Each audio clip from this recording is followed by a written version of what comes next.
المشروع تبعهم مشروع انفصال. وانتم بتتذكروا بال 2013 بال 2013 تحديدا اعلنوا عن رج اوفا، اعلنوا عن دوله يعني.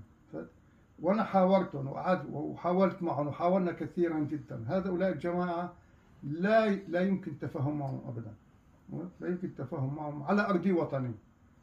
حتى لو تكلموا اليوم لما بتخف امريكا بالتصريحات الامريكيه، انت اذا بتراقبوا التصريحات الامريكيه عندما تقول نحن بدنا ننسحب بيقولوا نحن جزء من الوطن وبدنا نحاول كون نرجع على الوطن.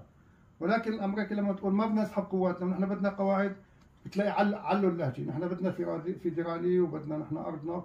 وهن يعني بدنا نتكلم بمنطق. يعني اليوم اذا انت عم تدعي الفيدرالي تبعك، الاغلبيه في المنطقه هن عرب، الغالبيه العظمى. انت اليوم حسب احصائيات الامم المتحده لا تتجاوز 20% وجودك، فانت كيف بدك تحكم منطقه وتاخذ فيدرالي؟ فهذا الموضوع ما لا يمكن اليوم. اذا انت بدك تقول ديمقراطي ونحن بدنا ديمقراطي، عمول شيل سلاحك وخلينا نروح على الانتخابات. ما لك شيء انت، ما لك شيء. يعني انت ما بتقول ديمقراطي، نحن قبلانين بالديمقراطي، بس شيل سلاحك عن الناس، شيل سلاحك وتفضل على صناديق الاقتراع ونحن قبلانين. فانت ما لك شيء يعني. فانت اليوم حاكم بالقوه، حاكم بالسلاح، حاكم بالبطش.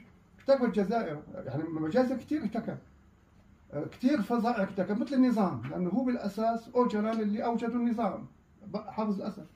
فموضوع المشروع البيكيكي مشروع اسدي بالاساس، مشروع العصابه الاسدي. وهن ما كان على تناقض، كانوا على وفاق مع العصابه الاسديه، كانوا على تناغم حتى في قوات الموجوده. حتى نحن من بدايه الثوره نعرف انه هو من اعطى السلاح